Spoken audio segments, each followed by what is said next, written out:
বাংলা ফোকাসে আপনাদের সকলকে স্বাগতম। প্রতিদিন আপডেট খবর পেতে আমাদের চ্যানেলটি সাবস্ক্রাইব করুন এবং আমাদের সাথেই থাকুন। ত্রয়োদশ জাতীয় সংসদ নির্বাচনের আগেই দেশে ফিরবেন বৃহত্তম রাজনৈতিক দল বিএনপির ভারপ্রাপ্ত চেয়ারম্যান তারেক রহমান। দলটির দায়িত্বশীল নেতারা বলছেন, তার বিরুদ্ধে বাকি মামলা শেষ করেই দেশে ফিরবেন তিনি। বর্তমানে তারেক রহমানের বিরুদ্ধে আর মাত্র একটি মামলায় সাজা বহাল রয়েছে। আইনি প্রক্রিয়ার মাধ্যমে এ মামলা শেষ হলেই দেশে ফিরবেন তারেক রহমান। জিয়া অরফানেজ ট্রাস্ট মামলায় তারেক রহমানকে 2008 সালের 7 মার্চ গ্রেপ্তার করা হয়। 2009 সালের 3 সেপ্টেম্বর মুক্তি পেয়ে যুক্তরাজ্যে যান তিনি। এখন পর্যন্ত সেখানেই আছেন। জানতে চাইলে বিএনপি চেয়ারপারসনের উপদেষ্টা আব্দুস সালাম বাংলাদেশ প্রতিদিনকে বলেন, তারেক রহমানের বিরুদ্ধে অনেক মিথ্যা মামলা দেওয়া হয়েছিল। এসব মামলায় সাজাও হয়েছে। 5 আগস্টের পর তিনি দেশে ফিরলে আইন অনুযায়ী কারাগারে যেতে হতো। বিএনপির ভারপ্রাপ্ত চেয়ারম্যান কারাগারে গেলে দলের কোটি কোটি নেতাকর্মী সমর্থক ঘরে বসে থাকতেন না। মুক্তির দাবিতে রাজপথে নেমে আসতেন। দেশে অরাজক পরিস্থিতির সৃষ্টি হতো। এ সংকট চাননি বলেই আইন মেনে সব মামলা শেষ করে তিনি দেশে ফিরবেন আশা করা যায়। সেনা নিয়ন্ত্রিত তত্ত্বাবধায়ক সরকার আমলে 2007 সালের 2 সেপ্টেম্বর তারেক রহমান, তার স্ত্রী ডা.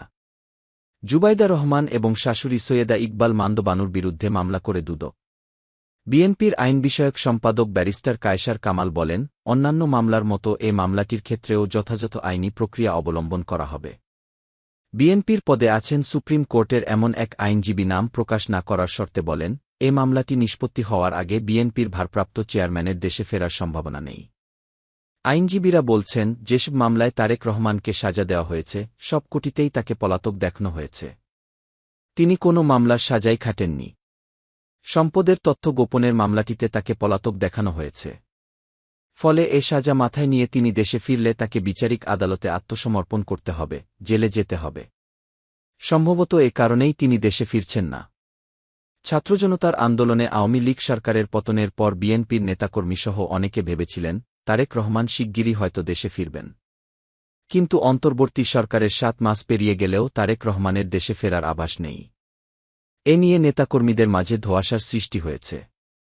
নেতাকর্মীসহ দেশবাসীর এ ধোঁয়াশা কাটাতে বিএনপি মহাসচিব মির্জা ফখরুল ইসলাম আলমগীর 6 ফেব্রুয়ারি এক সাক্ষাৎকারে বলেছেন, বিএনপির ভারপ্রাপ্ত চেয়ারম্যান তারেক রহমান আগামী সংসদ নির্বাচনের আগে অবশ্যই দেশে ফিরবেন। আমরা আইনি প্রক্রিয়ার মাধ্যমেই তারেক রহমানের মামলাগুলো শেষ করার চেষ্টা করছি। সেজন্য সময় লাগছে। প্রতিদিন আপডেট খবর পেতে আমাদের চ্যানেলটি সাবস্ক্রাইব করুন এবং আমাদের সাথেই থাকুন।